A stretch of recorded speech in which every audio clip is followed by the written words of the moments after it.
Réunis ce 27 mars 2021 sur le site maraîcher Vimas de la commune de Semepodji, les leaders paysans, les cadres et responsables à divers niveaux ont souhaité marquer un arrêt afin d'apprécier le bilan du quinquennat du gouvernement en place dans le secteur agricole. Ici,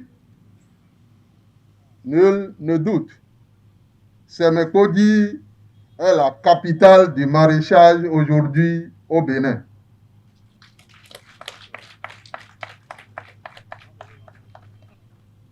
Ça, nous sommes en compétition, mais en compétition très limitée avec un certain nombre de communes. Parce que le maraîchage impose un conditionnement certain qui est la terre. Nous avons la plus bonne terre pour le maraîchage. Ce sentiment de satisfaction est à votre honneur, Monsieur le ministre.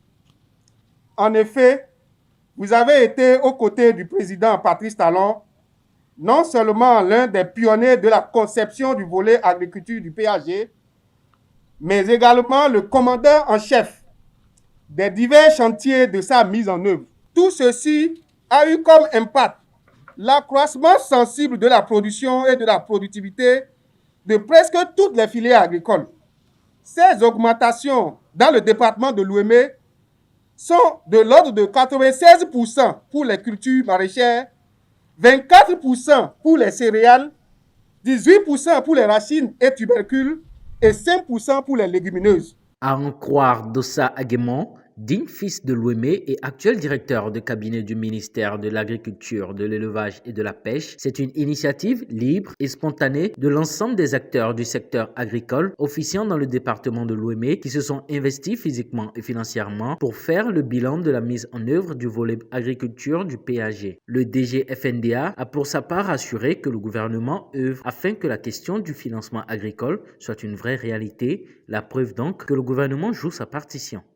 Monsieur le ministre, le département de l'Ouémé, c'est ce département qui héberge le cœur de la vallée du même nom, notamment la basse et moyenne vallée de l'Ouémé, dont l'aménagement est érigé en priorité par le PAG volet agriculture, grâce d'ailleurs à votre proactivité. Un adage populaire dit qu'on ne peut aider un bœuf à se lever seul, seulement s'il s'efforce lui-même de la faire. Une meilleure volonté et proactivité des populations bénéficiaires des interventions sont vivement souhaitées pour aller plus loin. Car c'est main dans la main que nous pouvons mieux faire pour faire face aux challenges et réaliser un meilleur futur pour nous-mêmes et pour les générations à venir. Le président Talon, à travers le FNDA, a dit c'est fini. À travers le FNDA, il va se passer quelque chose au Bénin qui ne s'est jamais passé. C'est-à-dire ce dont on a toujours rêvé et qu'on voit dans les autres pays et dont on n'est pas sûr de voir la réalisation de notre vivant. Le gouvernement du président Talon dit désormais pour les producteurs, promoteurs agricoles, le taux d'intérêt pour le crédit agricole sera désormais abaissé. Autrefois, vous qui avez accès au crédit auprès des banques et des SFD à des taux de 24% l'an auprès des institutions de microfinance et de 10 à 15% l'an au niveau des banques, désormais à travers le FNDA, le taux ne dépassera pas 12% l'an.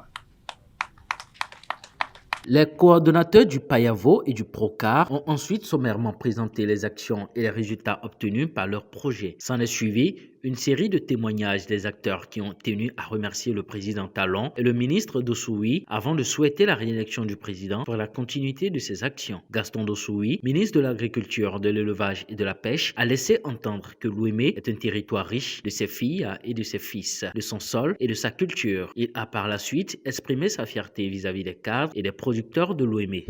Je suis venu pour des révélations parce que je suis dans l'Ouémé, un territoire riche de sa culture, de son sol, mais riche aussi de sa population, une forte densité.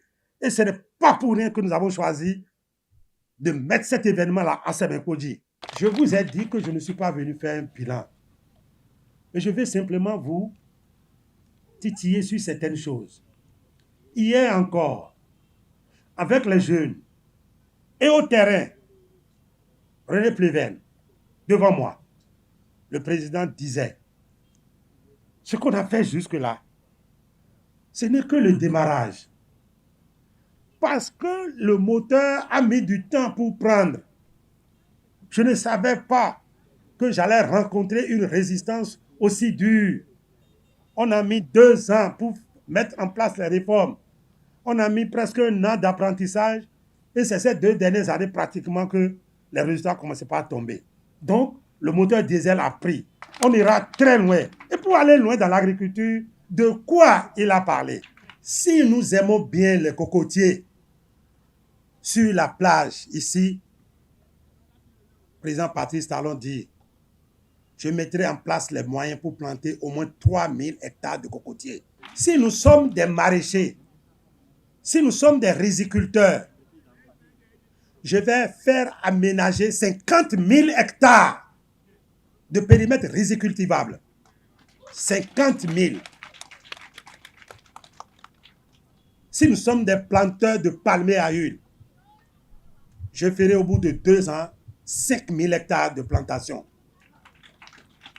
Si nous aimons l'EVA, et comme ça pousse chez nous, je vais vous amener à diversifier.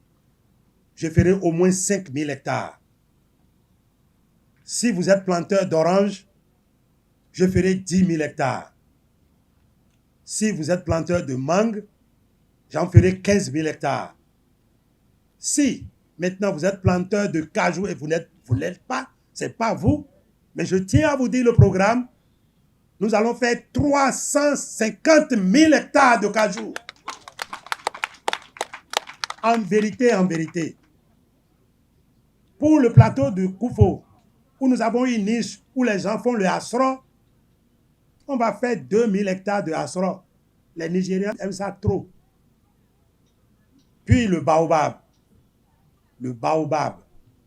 pas ça, on va planter 10 000 hectares. Pour sa farine et de la graine ont une huile essentielle que les Américains adorent. 132 opérateurs béninois sont déjà dans ce commerce. Il faut leur ouvrir la voie. Ça, c'est une partie du programme agricole. Et tout ça, nous l'avons fait avec les ressources publiques. Nos impôts que nous payons là, on va utiliser pour planter. Parce que le secteur privé tout seul va à une vitesse lente. Le développement doit être accéléré. Vous avez vu les planteurs de palmiers à huile, ils sont venus avec beaucoup d'énergie, ils vont faire 300 hectares. Nous là, on veut faire 5000 en 2 ans. Mais ce n'est pas l'État qui va gérer les plantations. Quand on aura fait, on va mettre ça en concession. Si un individu veut, on lui loue le terrain. Il paye une redevance annuelle. Et il va avoir un contrat de 25 ans au moins. Sauf sur les bananiers. Et ça, je n'ai pas parlé de ça. Nous allons faire 20 000 hectares de bananes plantées. Notons qu'au cours de cette rencontre, une minute de silence a été observée en la mémoire de feu Bonaventure Kwakanon, l'un des grands artisans des réformes opérées dans le secteur agricole sous la rupture.